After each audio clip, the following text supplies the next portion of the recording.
Hello नमस्कार साथियों, मैं अंशुल अग्रवाल अपने YouTube channel Anshul study point में आप सभी का हार्दिक स्वागत करता हूं। कि दर्द गम डर जो भी है बस तेरे अंदर है, कि दर्द गम डर जो भी है बस तेरे अंदर है, खुद के बनाए हुए पिंजरे से निकल कर देख तू भी एक सिकंदर है। तो इसी लाइन के साथ हम क्लास की शुरुआत करते हैं और हम चक्रवृद्धि ब्याज कंपाउंड इंटरेस्ट वाला टॉपिक पढ़ रहे थे, जिसमें कि हमने मूलधन निकालना, मिश्रधन निकालना और चक्रवृद्धि ब्याज निकालना आदि बातों को समझ लिया था। और यहाँ तक कि हमने कल की पिछली क्लास में हमने देखा था क्या अर्धवार्षिक दर क्या होती हैं, त्रैमासिक दरें क्या होती है, वार्षिक दर क्या होती है, इनकी मैंने बेसिक बातें आपको समझाई थी और इन पर आधारित क्वेश्चंस भी हमने कर लिए थे और हमारे समझ में भी आ गए थे। क्लासेस रेगुलर हो रही हैं, पर डे क्लासेस आपको अवेलेबल हो रही हैं यूट्यूब चैनल पर, तो कोई प्रॉब्लम वाली बात नहीं होगी। और टॉपिक बिल्कुल ईजी लेवल से, यानी कि ईजी मेथड से, शॉर्ट मेथड के माध्यम से क्वेश्चंस का सॉल्यूशंस मैं करवा रहा हूँ। तो आज हम देखेंगे, आज का हमारा जो टाइप होगा वो होगा दर प्रतिशत निकालना, क्योंकि क्वेश्चंस तो किसी भी प्रकार का आ सकता है। ये थोड़ी ना है कि मूलधन ही पूछेगा या मिश्रधन पूछेगा या चक्रवृद्धि ब्याज पूछेगा, वह दर प्रतिशत भी पूछा जा सकता है एग्जामिनर के द्वारा। जैसा कि आपको क्वेश्चंस दिख रहा होगा कि 25 रुपए की राशि चक्रवृद्धि ब्याज की किस दर से, अब यहाँ क्या पूछा है हमसे, दर पूछी है कि किस दर, जो ब्याज दर होगी वो क्या होगी जब 2 वर्ष में क्या हो जाए, 36 रुपए हो जाए, 36 रुपए हो जाए। यानी कि 25 रुपए की कोई राशि है, उसको किस दर से हम ब्याज, चक्रवृद्धि ब्याज है वो किस दर पर दिया जाए कि वह 2 वर्ष में कितना हो जाए, 36 रुपए हो जाए। बस ये क्वेश्चन है और कुछ भी नहीं है। इसको मैं आपको बिल्कुल बेसिक कॉन्सेप्ट के साथ में फॉर्मूला के आधार पर समझाऊंगा। उसके बाद में हम बिल्कुल शॉर्ट मेथड से करेंगे जो हमारा तरीका होगा, और उसी के आधार पर हम नेक्स्ट क्वेश्चंस को करेंगे, क्योंकि शॉर्ट मेथड से टाइम की बचत भी होती है और हमारे इजीली समझ में आ भी जाता है। तो हम स्टार्ट करते हैं कि अब हमें क्या दिया हुआ है, जो गिवन वैल्यूज हैं उन्हें पहले लिख लेते हैं, उसके बाद में फॉर्मूला लगाएंगे, वैल्यूज पुट करेंगे, आंसर हमारे सामने होगा। तो 25 रुपए की राशि चक्रवृद्धि ब्याज पर, अब हमारे समझ में आ रहा है कि 25 रुपए की राशि है, यानी कि मूलधन कितना है, 25 रुपए है। ओके, फिर उसके बाद में है चक्रवृद्धि ब्याज की किस दर से, यानी कि रेट है, हमें क्या है, फाइंड आउट करनी है आर। बाद में क्या दिया हुआ है, 2 वर्ष में, यानी कि यहां हम बात करें तो टाइम है वो कितना दिया हुआ है, 2 ईयर्स, 2 वर्ष का क्या दिया हुआ है, टाइम दिया हुआ है। फिर कहा गया है 36 रुपए हो जाएगी। 36 रुपए हो जाने का मतलब है इसमें क्या है, ब्याज भी ऐड है और मूलधन भी ऐड है, तो ये क्या हो जाता है, अमाउंट हो जाता है मिश्रधन, जिसे हम क्या लिखते हैं, अमाउंट, ये हो जाता है 36 रुपए। तो ये 3 वैल्यूज हमें दी हुई हैं, ठीक है। उसके बाद में हमसे पूछा है ब्याज दर, यानी कि हमसे पूछी है रेट, यानी कि R इज इक्वल टू क्या होगा, ये हमसे क्या है, पूछा है। तो अब हम क्या करते हैं इस क्वेश्चन में, हम बेसिक फॉर्मूले के आधार पर करते हैं, और बेसिक फॉर्मूला हम जानते हैं क्या होता है, मिश्रधन वाला, जो कि मैंने फर्स्ट क्लास में ही आपको बताया है। मिश्रधन इज इक्वल टू मूलधन, मिश्रधन इज इक्वल टू मूलधन इंटू 1 प्लस दर अपॉन में 100 की पावर टाइम या समय। यही मैंने बताया था फॉर्मूला, और इसी फॉर्मूले के आधार पर हम क्वेश्चंस का क्या करेंगे, सॉल्यूशंस करेंगे। तो अब हमें क्या है, मिश्रधन भी हमारे पास है, मूलधन हमारे पास में है, दर हमें फाइंड आउट करनी है, टाइम हमें हमारे पास में गिवन है। तो यानी कि सारी वैल्यूज हमें पता है, ओनली एक वैल्यूज हमें फाइंड आउट करनी है, तो हम आसानी से कर सकते हैं। तो फॉर्मूले का यूज करते हैं। या मिश्रधन की वैल्यू कितनी है, 36 रुपए है, मूलधन की वैल्यू है 25 रुपए है, मल्टीप्लाई। अब यहाँ क्या करना है, 1 प्लस दर की जगह क्या लिखना है, या तो दर की जगह दर लिख देते हैं, या फिर क्या लिख देते हैं, आर लिख देते हैं, या एक्स मानते हैं तो एक्स लिख देते हैं। यानी कि वो तो हमारे ऊपर डिपेंड करता है कि हम किस प्रकार की वैल्यूज यहाँ लिखते हैं, उसका आंसर हमारे पास में होगा। तो यहाँ हम क्या किससे डिनोट करते हैं, दर को आर से, इसलिए आर लिख देते हैं, अपॉन में 100, और टाइम कितना है, 2। ये बात समझ में आ गई, यानी कि फॉर्मूले में वैल्यू पुट की है और कुछ भी नहीं किया है। फिर यहाँ से इसका सॉल्यूशंस करते हैं। ये किस में है, मल्टीप्लाई में है, तो इसमें इसे किस में कर देंगे, डिवाइड में कर देंगे। तो ये हो जाएगा 36 अपॉन में 25 इज इक्वल टू में 1 प्लस आर अपॉन 100 की पावर 2। बोलो कोई प्रॉब्लम इसमें, कुछ नहीं। हमने क्या किया है, सॉल्यूशंस किया है, बस वैल्यूज पुट की है और इसका क्या है, सिंप्लीफाई कर रहे हैं और कुछ भी नहीं है। अब यहाँ क्या है, स्क्वायर है, यानी कि इसका भी हम रूट ले लेते हैं, वर्गमूल ले लेते हैं, और इसका भी क्या करते हैं, वर्गमूल कर लेते हैं, क्योंकि ये वैल्यूज हमें दिख रही हैं। 36 का वर्गमूल क्या होता है, यानी कि 36 का हम रूट करते हैं तो वो कितना आता है, 6, और 25 का रूट करते हैं तो वो कितना आता है, 5। इस बात को तो आप जानते हो, ये तो बिल्कुल सिंपल क्वेश्चंस है। 5 का स्क्वायर करते हैं तो 25 आता है, 6 का स्क्वायर करते हैं तो 36 आता है, यानी कि वर्ग और वर्गमूल एक दूसरे के अपोजिट होते हैं। इन सब बातों को आप जानते हो। तो यहाँ 36 का रूट 6 हो जाएगा, 25 का रूट 5 हो जाएगा। तो यहाँ से आ जाएगा 6/5 और ये वैल्यूज़ क्या हो जाएगी 1 + r/100, क्योंकि हम बराबर वाली वैल्यूज़ में अगर इधर लेफ्ट साइड में हमने कुछ ऑपरेशंस किया है या संक्रिया लगाई है, यानी कि इसका रूट किया है तो इसका भी रूट करेंगे। रूट करने पर ये क्या हो जाता है, स्क्वायर है वो हट जाएगा। यहाँ भी तो यही था, स्क्वायर था वो हट गया था, तो यहाँ भी क्या हो जाएगा, स्क्वायर हट जाएगा। तो अब ये वैल्यूज़ हो गई और यहाँ से हम आर की वैल्यूज़ है वो ईजिली फाइंड आउट कर सकते हैं। क्या है, ओनली पक्षांतरण करना है और कुछ भी नहीं है। तो यहाँ से अब वैल्यूज़ हैं हमें पता होनी चाहिए। हम किस प्रकार से करेंगे, हमें क्या चाहिए, r/100 चाहिए। ठीक है, r/100 को हमने इस साइड रखा, उसके बाद में प्लस में 1 है तो इसका पक्षांतरण करने पर किस में आ जाएगा, माइनस में आ जाएगा। तो यानी कि 6/5 - 1।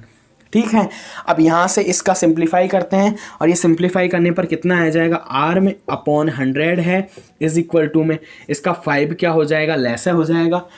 जानते हो आप लैसे लेना, 5 लैसे हो जाएगा तो ये 6 एज इट इज़ -5। ठीक है, और यहाँ से वैल्यूज़ है वो यहाँ पता यहाँ लिख लेते हैं।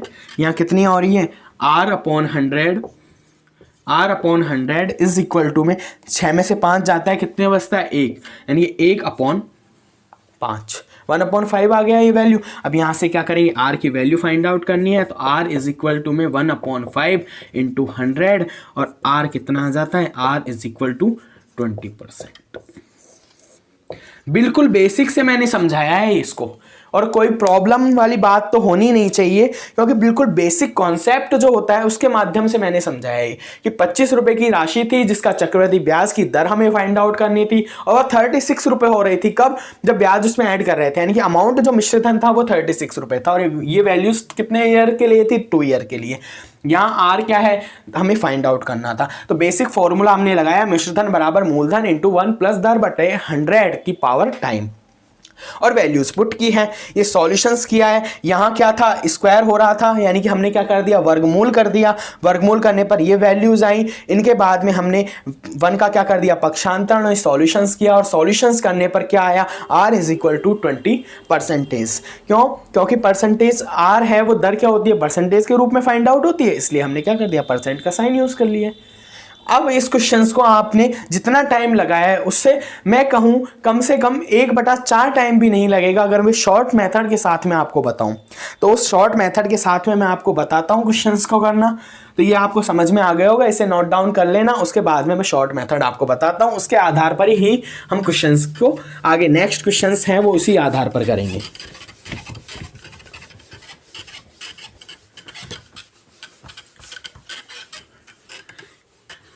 तो शॉर्ट मेथड में वैल्यूज तो यही गिवन है, गिवन वैल्यूज को तो हम लिखेंगे ही कि किस प्रकार की वैल्यूज गिवन है। अब हमें एक बात याद में रखनी है, जब भी ये टाइम के अकॉर्डिंग हमें क्वेश्चंस का सॉल्यूशंस करना है, जब रेट हमें ज्ञात करनी हो, यानी कि 2 वर्ष की जब बात हो तो 2 वर्ष के लिए हमेशा क्या होगा, एक पूर्ण वर्ग, किसका पूर्ण वर्ग, हम बात करें P व A का, यानी कि मूलधन और अमाउंट जो मिश्रधन है उसका क्या होगा, पूर्ण वर्ग होगा। पूर्ण वर्ग होगा ये 2 वर्ष का, जब P और A है उसका जो पूर्ण वर्ग होगा, कौन सा, 2 वर्ष के लिए, यानी कि टाइम अगर 2 वर्ष दिया हुआ है तो मूलधन और अमाउंट जो मिश्रधन है वो हमेशा पूर्ण वर्ग में होगा। और अगर 3 वर्ष के लिए है तो 3 वर्ष के लिए अगर टाइम दिया हुआ है तो वहां मूलधन और अमाउंट जो मिश्रधन है उसका क्या होगा, पूर्ण घन होगा।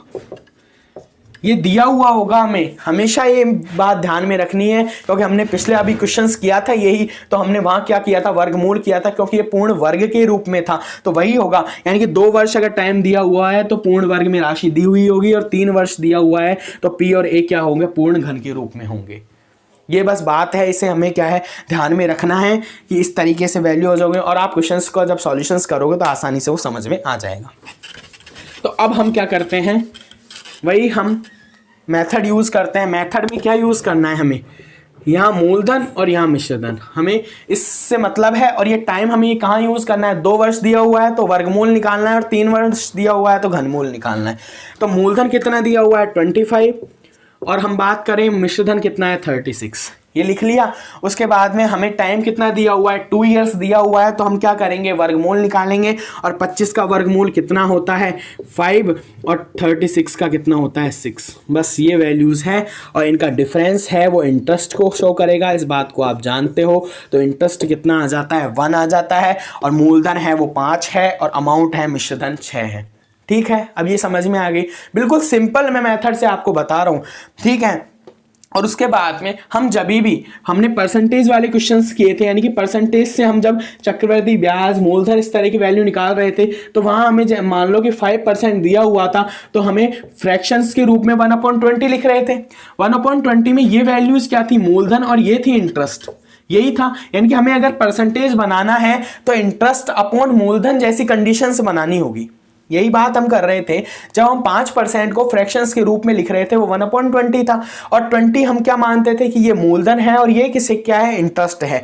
जब भी तो हम मूलधन और मिश्रधन करते थे, तो मूलधन 20 और मिश्रधन कितना कर देते थे, दोनों को ऐड कर 21। तो अब यहाँ इस तरह की वैल्यूज बनानी है, यानी कि परसेंटेज हमें चाहिए तो अंश के रूप में इंटरेस्ट को लेंगे, और हर के रूप में किसको लेंगे, मूलधन को लेंगे। बस यही बात समझनी थी। यहाँ जो किया है वो यही, हाँ यहाँ भी करना है। यहाँ इंटरेस्ट क्या है 1 है, अपॉन में क्या करना है मूलधन करना है, मूलधन कितना है 5 है, और परसेंटेज के लिए हमें क्या करना है इनटू 100। ये किसकी वैल्यू होगी, ये आर की वैल्यू होगी दर। यही करते थे हम, आर परसेंटेज के रूप में हमें फाइंड आउट करनी है। तो इंटरेस्ट अपॉन में मूलधन, इंटरेस्ट 1 है, मूलधन 5 है, इनटू क्या करेंगे 100, क्योंकि परसेंटेज के लिए। तो यहाँ से आर है वो कितना आ जाएगा 20%। यानी कि बहुत ही कम टाइम में सॉल्यूशंस को किया है हमने, और बहुत ही इजी मेथड है, कोई ज़्यादा बड़ा मेथड नहीं है। हम इस प्रकार के क्वेश्चंस कर चुके हैं, तो कोई प्रॉब्लम वाली बात होनी नहीं चाहिए, क्योंकि इस प्रकार का मैंने अभी आपको बेसिक कॉन्सेप्ट के साथ में समझाया था फॉर्मूले के आधार पर। वहां कोई प्रॉब्लम नहीं थी, क्योंकि हमने as it is formula use किया था, वैल्यू पुट की थी और आंसर निकाला था। और यहाँ क्या करना है, बस एक बात को ध्यान में रखना है कि 2 वर्ष दिया हुआ है तो वर्गमूल लेना है, 3 वर्ष दिया हुआ है तो घनमूल लेना है, और 4 वर्ष में क्या हो जाता है, वही रूट का रूट यानी वर्गमूल का वर्गमूल हो जाता है। जैसे कि कोई वैल्यू है 16 है, उसका 4 वर्ष दिया हुआ है, तो 4 वर्ष में हम क्या करेंगे 16 का पहले अंडर रूट करेंगे, वो 4 आएगा, फिर 4 का अंडर रूट करेंगे 2 आ जाएगा।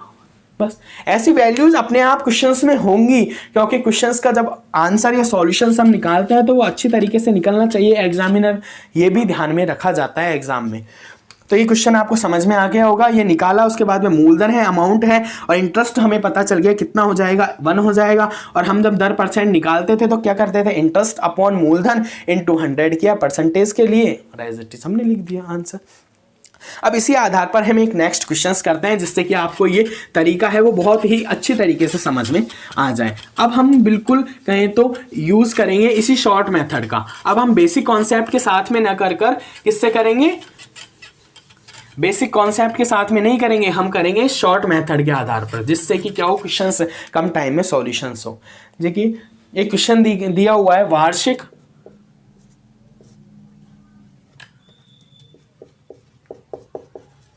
वार्षिक रूप से संयोजित, वार्षिक रूप से, और ये क्वेश्चंस है वो इंपॉर्टेंट क्वेश्चंस हैं सारे ही, वैल्यूज तक इंपॉर्टेंट हैं। 3000 की राशि, 3000 रुपए की राशि x%, कितना x% चक्रवृद्धि ब्याज की दर पर 3 वर्ष में, 3,993 रुपए हो जाती है, तो x का मान क्या होगा, ये पूछा है हमसे, x का मान क्या होगा। वही पहले वाले क्वेश्चंस की तरह है। यहाँ क्या दे दी हमने, हम जब तक R% मान रहे थे, यहाँ क्या X% दिया हुआ है, हमें कहा गया है, इसलिए हमने X की वैल्यू फाइंड आउट करनी है। तो यहाँ क्या है, जो भी वैल्यूज दी हुई है, मूलधन कितना है, वार्षिक रूप से संयोजित है ये दर, और 3000 रुपये की राशि है, तो मूलधन 3000 हो जाता है। और अमाउंट मिश्र धन की बात करें तो 3993 रुपये हो जाता है। दर हमें जो R है वो फाइंड आउट करनी है, X% है, और साथ में CI की दर है, और टाइम है, टाइम कितना है, 3 वर्ष। बस अब हम फॉर्मूला जो फॉर्मेट है हमारा शॉर्ट मेथड का वो यूज़ करते हैं, और यूज़ करने के लिए हम क्या करते हैं, मूलधन और मिश्र धन। ठीक है, मूलधन कितना है 3000 और मिश्र धन कितना है 3993 रुपये। ठीक है, अब टाइम कितना है 3 वर्ष के लिए, जबकि 3000 कोई पूर्ण घन संख्या नहीं है, इस बात को आप जानते हो। और ये वैल्यूज़ तो आपके प्रैक्टिस के आधार पर ही बनेगी, और जो भी कोई वर्गमूल या वर्ग से रिलेटेड आपको क्यूरीज है तो उसके लिए आप कमेंट बॉक्स ओपन है, तो कमेंट करिए, उसका आंसर आपको दे दिया जाएगा। और साथ में वीडियोस भी इस चैनल पर उपलब्ध है, तो वहाँ से आप देख लीजिएगा। तो यहाँ क्या किया है हमने, 3000 है, ये 3993 रुपये दोनों हैं। अब इसे क्या है कि हमें पता है क्वेश्चंस का सॉल्यूशंस तो क्या होगा, हम इसका घनमूल लेंगे तभी आएगा, ये हमें पता है, क्योंकि टाइम कितना दिया हुआ है, 3 इयर्स दिया हुआ है। अब अगर बेसिक कॉन्सेप्ट के साथ में करेंगे तो क्वेश्चंस हो जाएगा, पहले भी किया है हमने, बट टाइम ज़्यादा लगेगा। अब इस क्वेश्चंस को करने के लिए हम क्या करते हैं, हम इन दोनों को ही एक पर्टिकुलर वैल्यू से क्या करते हैं, कैंसिल करते हैं, डिवाइड करते हैं, जिससे कि क्या है शॉर्ट फॉर्म के रूप में हो जाए, यानी कि ये संख्या है वो सरल हो जाए, और इसे हमें क्या है इसका घनमूल लेने में क्या हो, हमें आसानी हो। वहाँ डायरेक्ट हमारे पास में 25 और 36 था, तो इसका इजीली वर्गमूल निकल रहा था, यानी कि इसका 5 और इसका 6, क्योंकि बहुत ही छोटी संख्याएं थी, जबकि यहाँ संख्याएं क्या है थोड़ी बड़ी हैं, तो इन्हें हमें क्या करना होगा, सिंप्लीफाई करना होगा। सिंप्लीफाई के लिए ये 3 से कैंसिल हो जाता है, और ये 3 से कैंसिल होने पर कितना आ जाता है, 1000। समझ में आ रहा होगा, 3 से कैंसिल करेंगे 1000, और इसे 3 से कैंसिल करेंगे तो ये कितना आ जाएगा, 1 फिर 3 3 1, ये वैल्यूज़ आ गई, यानी कि 1000 हो गया, ये कितना हो गया 1331। अब ये किसी ना किसी का क्या हो जाएगा, घन, पूर्ण घन है किसी ना किसी संख्या का, और वो संख्या क्या होगी इस बात को इनसे पता करना है, क्योंकि घन होगा, हमें वर्गमूल पर ध्यान नहीं देना, वर्ग पर ध्यान नहीं देना, क्योंकि टाइम 3 वर्ष है, तो हमें पता है कि घन या घनमूल से हमें देखना है। तो 10 का क्यूब करते हैं तो कितना आता है, 1000 आता है, इस बात को जानते हो, तो हमारे समझ में आ गया कि ये तो 10 का क्यूब है। अब ये 1331 है, वो किसका क्यूब है, तो इसके ज़्यादातर क्वेश्चंस में जब भी आप इस तरीके के रेट या दर निकालोगे तो उस क्वेश्चन में हमें अगर एक वैल्यूज़ का घन पता चल रहा है तो उसके समीप ही, यानी कि नियरेस्ट वैल्यू ही होगी, ये ध्यान में रखना है। तो इसके नियरेस्ट हम 11 का देखते हैं, 11 का क्यूब कितना होता है, 11 × 11 × 11 यही होता है। तो 11 का वर्ग कितना होता है, 121 × 11, तो इसे मल्टीप्लाई करने पर कितना आता है, 1 23 2, ठीक है, हमें मिल गया। यानी कि ज़्यादातर कंडीशंस में नियरेस्ट वैल्यू होगी, या तो 1 का फर्क आएगा, 2 का फर्क आएगा, 3 का, यानी कि ज़्यादा फर्क नहीं आएगा। और ये बात आपको समझ में आ जाएगी वैल्यू से। जब 1000 का 10 है तो ये कितना 331 ही तो एक्स्ट्रा हो रहा है, तो कितना होगा समथिंग, हम 11 का देख लेते हैं, 12 का देख लेते हैं, और ये 1 जो हम इकाई की संख्या से है उनसे तो पता कर ही सकते हैं। और इसके लिए आपको क्या होगा, वीडियोज़ देखनी होंगी, और वीडियोज़ ही आपको, तो ये 11 का क्यूब हो जाता है, और ये किसका हो जाता है, 10 का क्यूब हो जाता है। तो ये किसका हो जाएगा, 10 का क्यूब। तो यहाँ से हमें पता चला ये तो क्या है, 10 का क्यूब है, और ये क्या है, 11 का क्यूब है। ठीक है, यानी कि 10 का क्यूब हो गया, ये 11 का क्यूब हो गया, दोनों से दोनों क्यूब कैंसिल, यानी कि ये 10 है, ये 11 है। बस हमें अब क्यूब, क्योंकि क्यूब जो दर्शा रहा है ना वो टाइम को दर्शा रहा है, वहाँ स्क्वायर दर्शाया था वो किसको दर्शा रहा था, वर्ग को दर्शा रहा था, स्क्वायर था वो 2, यानी कि 2 वर्ष को दर्शा रहा था टाइम को। तो यहाँ 10 से 11 है, ये मूलधन है, तो यहाँ इंटरेस्ट कितना आएगा, 1। तो इंटरेस्ट हमें पता चल गया। हमें तो इंटरेस्ट से मतलब है कि इंटरेस्ट कितना आया है और मूलधन कितना है, बट हमें कोई और बात ही नहीं है, तो हम R% निकालेंगे। तो इंटरेस्ट तो कितना है, 1 अपॉन में मूलधन कितना है, 10, इंटू में क्या करेंगे, 100। ठीक है, कितना आ जाएगा, R या X%, हमें दिया हुआ है क्या है, R की जगह में X% यूज़ करना है, तो X% है, X% कितना आ जाएगा, 10 से 10, यानी कि 10%। यानी कि हम इजीली सॉल्व कर सकते हैं, कोई प्रॉब्लम वाली बात नहीं है। बट हमें थोड़ी जो दिक्कत आएगी या प्रॉब्लम वाली बात हो सकती है वो यही हो सकती है कि वर्गमूल और घनमूल निकालने में, क्योंकि कुछ संख्याएं ऐसी इस प्रकार की आ सकती हैं। तो इसमें आपको क्या है, माइंड सेट करना होगा। और माइंड सेट करने के लिए क्या है, प्रैक्टिस, क्योंकि practice man make be perfect. Practice से ही आदमी क्या हो सकता है, परफेक्ट हो सकता है। और पूर्णतया अगर आपको इस तरह की वैल्यूज वर्ग, वर्गमूल, घनमूल के बारे में है तो वो प्रैक्टिस से ही आएगा। आपको सारे घनमूल किस प्रकार से निकाला जाता है, उनकी वैल्यूज किस प्रकार से आती है, वह आपको फाइंड आउट होना चाहिए। तो यहाँ हमने, हमारे पास 3000 थी, 3993 थी, इसे हमने कैंसिल किया। और कैंसिल करने के बाद में हमें पता चला कि ये 10 का क्यूब है और 11 का क्यूब है। तो यहाँ से इंटरेस्ट पता चला, इंटरेस्ट अपॉन मूलधन इंटू 100, वहाँ से हमने 10% निकाली। तो आपको ये समझ में आ गया होगा। आगे नेक्स्ट क्वेश्चंस पर हम चलते हैं, जो कि एक क्वेश्चन और है, इसी प्रकार का क्वेश्चन है, जिससे कि आपको ये जो तरीका है कि दर प्रतिशत किस प्रकार से निकाला जाता है वो एक क्लास में ही कंप्लीट हो जाए। फिर आपको ये ओनली कहें तो बस प्रैक्टिस की आवश्यकता है, वो तो करनी होगी प्रैक्टिस, बट आपको जो सारे टाइप्स है वो मेरे द्वारा करवा दिए जाएंगे। तो यदि 10,000 रुपये, क्वेश्चन है, यदि 10,000 रुपये की राशि 2 वर्ष के, की राशि 2 वर्ष के CI ब्याज दर पर, CI की दर पर, CI की दर पर 11,664 रुपये, इतनी 11,664 रुपये हो जाती है,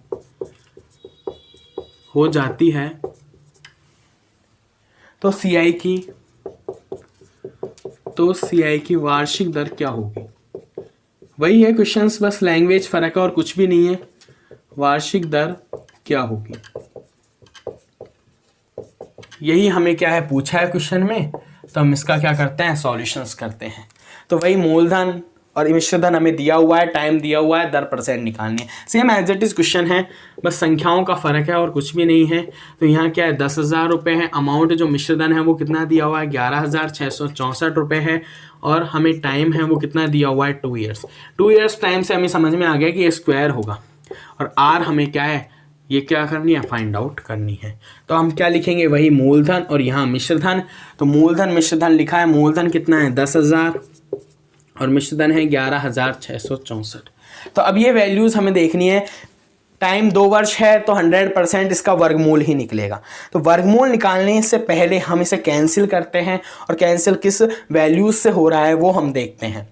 तो अब हम इसे कैंसिल करते हैं 8 से कैंसिल करने पर कितना हो जाएगा, 8 का 1 बार, उसके बाद में 16 है, 40 0, ठीक है। 8 का इसमें डिवाइड करेंगे तो कितना हो जाएगा, यानी कि सिंप्लीफाई करना है, सरल रूप में करना है और कुछ भी नहीं। एक रेशो के रूप में होता है, मूलधन और अमाउंट है वो क्या रेशो के रूप में होता है, इसे सिंप्लीफाई करना होता है और कुछ भी नहीं है। तो यहाँ से इसे सिंप्लीफाई करते हैं 8 से, तो कितना आ जाता है, 8 का 1 4, 8 का 1 4, ये कितना हो जाएगा 20, ये आएगा 1458, ठीक है, यही वैल्यू आएगी 1458, और ये आ जाएगा। अभी भी ये क्या है, पूर्ण वर्ग नहीं है, तो क्या करना पड़ेगा, फिर कैंसिल हो सकता है, क्योंकि इकाई का अंक क्या है, 8 है, यहाँ 0 है, यानी कि 2 से भी डिवाइड हो सकता है। 2 से डिवाइड होने पर ये आ जाएगा 625, और ये कितना हो जाएगा 729। अब ये कुछ किसी ना किसी का क्या है, पूर्ण वर्ग है, यानी कि हम बात करें 625 और 729, ये किसी ना किसी का पूर्ण वर्ग है। और 625 तो एक ऐसी संख्या है जो कि छोटी क्लासों में बहुत ही याद रहती है कि किसका एक वर्ग है, यानी कि 25 का हम वर्ग की बात करें तो कितना आ जाता है, 625 हो जाता है। अब इसके नियरेस्ट वाली वैल्यू है, हमें ही फाइंड आउट करनी है कि किसका वर्ग हो सकता है 729। हमें पता नहीं है, लेकिन हम जानते हैं यहाँ इकाई का अंक 5 है, तब 5 आया है। अगर हम 26 की बात करें तो 26 में इकाई का अंक 6 है, तो क्या आएगा 36 होगा, यानी कि 6 आएगा, तो ये वैल्यूज़ नहीं हो सकती। फिर 27 का हम स्क्वायर करें तो कितना आएगा, हाँ इसका आ सकता है, और इसी का 27 का ही वर्ग क्या होता है, 729 होता है। बस ये बात हमारी पता चल गई, उसके बाद में कोई दिक्कत नहीं, यानी कि ये 25 का हो गया, और ये कितना किसका हो गया, ये 27 का हो गया। ये वैल्यूज़ पता चली, इनके बीच का इंटरेस्ट है डिफरेंस वो कितना है 2। अब ये तो ओनली पूर्ण वर्ग घन है जो आपको समझना होगा और इसके लिए आपको वीडियोस देखनी होंगी कि किस प्रकार से इनका सॉल्यूशंस करते हैं। और कुछ वैल्यूज़ तो ऐसी होती हैं जिनका हमें पता होता है, जैसे कि 625 का वर्गमूल 25 होता है, 729 का हमने निकाला है कितना 27 होता है। ये ज़्यादातर नियरेस्ट वैल्यू होंगी, ये मैंने कहा है आपको कि एक वैल्यू हमें पता चल गई तो दूसरी वैल्यू में 2, 3, 1 इतना ही डिफरेंस आएगा। अब यहाँ से क्या करेंगे, वही दर % निकालना है हमें, तो R% के लिए I/P interest upon P into 100 यही करेंगे। तो इंटरेस्ट कितना है 2 है और मूलधन कितना है 25 है, इंटू 100 करेंगे तो यहाँ से R की वैल्यू है वो कितनी आ जाएगी 25 का इसमें 4 यानी कि 8%। बिल्कुल इजी सॉल्यूशंस हैं, बस जहां हमें दिमाग लगाने की आवश्यकता है वो यही है कि ये वैल्यूज हैं वो किस प्रकार से होंगी। टाइम को देखकर हमें पता करना है कि इसका वर्गमूल होगा या घनमूल होगा। वर्गमूल होगा तो हमें उसी प्रकार से कैंसिल आउट हो जाएंगी, अपने आप संख्या कैंसिल करोगे तब कि वो वर्गमूल निकलेगा। अगर घनमूल होगा तो घनमूल हमने अभी पिछला क्वेश्चन किया था तो उसके आधार पर हम कर लेंगे। तो आज के लिए क्लास को यहीं समाप्त करते हैं। दर प्रतिशत निकालना आपने अच्छे तरीके से सीख लिया होगा। पूरे टाइप्स पर जिस भी यानी कि घनमूल पर, वर्गमूल पर, जिस प्रकार से भी क्वेश्चंस था मैंने आपको सारा करवा दिया है, जिसमें कि दर प्रतिशत किस प्रकार से निकालते हैं। अब नेक्स्ट क्लास में अगले क्वेश्चंस पर देखेंगे हम। और ये दर प्रतिशत निकालना आपको अच्छी तरीके से समझ में आ गया होगा। शॉर्ट मेथड का यूज़ करिए, मूलधन मिश्रधन लिखिए, उसके बाद में जो भी वैल्यूज़ है टाइम के अकॉर्डिंग उसका वर्गमूल या घनमूल निकालिए और R% I/P इंटू 100। I क्या इंटरेस्ट है, अपॉन में P क्या है मूलधन है और इंटू 100 हम परसेंटेज के लिए करते हैं, इसलिए हमें R = क्या हुआ 8% इस क्वेश्चन में प्राप्त हुआ है। तो आप इस क्लासेस को समझ के होंगे। आप इस चैनल को सब्सक्राइब कीजिए और वीडियो को ज़्यादा से ज़्यादा शेयर कीजिए, क्योंकि इन क्लास के बेनिफिट्स हैं वो सभी तक पहुंच जाए। जो मैथ्स के स्टूडेंटों में डर होता है वो एक तरीके से क्या हो जाए, ख़त्म हो जाए। वो किसी भी प्रकार से एक मैथ का डर है वो स्टूडेंट्सों में ना बना रहे कि वह क्वेश्चंस को जब एग्जाम में मैथ्स के सिंपल क्वेश्चंस को छोड़कर आते हैं तो वो कार्य नहीं हो। वो बेसिक बातों को, बेसिक क्लासेस को समझ सकें, इस चैनल के माध्यम से ही समझ सकें। इसलिए आप इस चैनल है उसको, वीडियोस को ज़्यादा से ज़्यादा शेयर कीजिए। तो आज की क्लास को यहीं समाप्त करते हैं। जय हिंद, जय भारत।